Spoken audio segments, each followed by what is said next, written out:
ফলাফল যখন ঘোষণা করার সময় হয়েছে, ওই সময়টাতে স্পেসিফিক অনেকগুলো আসনকে টার্গেট করে আপনারা দেখেছেন বাংলাদেশ খেলাফত মজলিসের আমির আল্লামা মামুনুল হক ঢাকা 13, সেই আসন, ঢাকা 8 আসন, বাংলাদেশ জামাত ইসলামের সেক্রেটারি জেনারেলের আসন, এরকম স্পেসিফিক কয়েকটা আসনকে টার্গেট করে সেটার ফলাফল পরিবর্তন করে দেওয়া হয়েছে।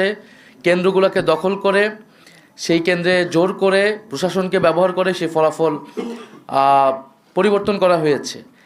এখন যেই প্ল্যানের কথা আমরা শুনেছি, আমরা সেই প্ল্যানের একটা বাস্তবায়ন বা সেই প্ল্যানের একটা স্বরূপ কিন্তু এই নির্বাচনে আমরা দেখতে পাচ্ছি। এবং এই ধরনের ফলাফল কারচুপি করে যারা পুরনো আমলে আওয়ামী লীগ যেইভাবে নির্বাচন করেছে সেই ধরনের প্রচেষ্টা আমরা যাদের ভিতর দেখতে পাচ্ছি, তারা কিভাবে রাষ্ট্র পরিচালনা করবে, কীরকম দেশ পরিচালনা করবে, সেটা নিয়ে জনগণের মধ্যে প্রশ্ন এসেছে। এবং নির্বাচনের পরদিনই যারা তাদের প্রতিদ্বন্দ্বীদের উপরে হামলা, সারা দেশে নির্বিচারে বাড়িঘরে হামলা, আগুন লাগানো, হুমকি এবং এলাকা ছাড়া করতেছে, তাদের কাছে এই দেশের জনগণ, এই দেশের মানুষ কিভাবে নিরাপদ থাকবে সেটা নিয়ে প্রশ্ন এসেছে। এবং সেটার জন্য আমরা 11 দল কিন্তু ঐক্যবদ্ধ হয়েছি।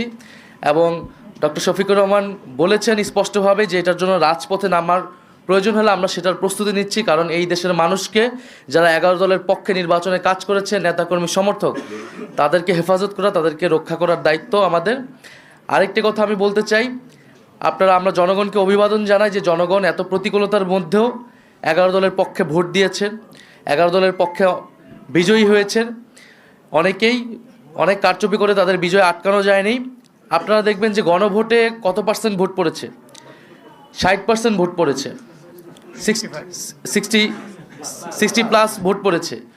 এই নির্বাচনে কিন্তু সুস্পষ্ট দুইটা পক্ষ ছিল, একটা সংস্কারের পক্ষ, পরিবর্তনের পক্ষ, যারা সংস্কার চায়, গণতন্ত্র চায়, চাঁদাবাজি বন্ধ করতে চায়, দুর্নীতি লুটপাটের বন্ধ করতে চায়, বিচার এবং সংস্কার চায়, আধিপত্য তো বিরোধিতা চায়। আরেকটি পক্ষ যারা পুরনো বন্দোবস্ত, পুরনো রাজনীতিকে প্রতিনিধিত্ব করেছে, যারা 72-এর সংবিধানকে চেয়েছে, যারা পুরনো যত ধরনের রাজনীতি আছে, যারা ঋণ খেলাপিদেরকে প্রশ্রয় দিয়েছে, যারা লুটপাট দুর্নীতি, সেই একই রাজনীতি করতে চায়।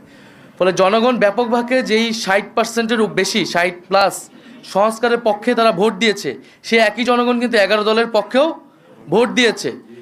কিন্তু শেষ মুহূর্তে এই 10%-এর মতো ভোট কিন্তু কারচুপি করা হয়েছে, ফলাফলে কারচুপি করা হয়েছে। নাহলে এই পুরো ভোটটাই 11 দলের পক্ষেই আসতো।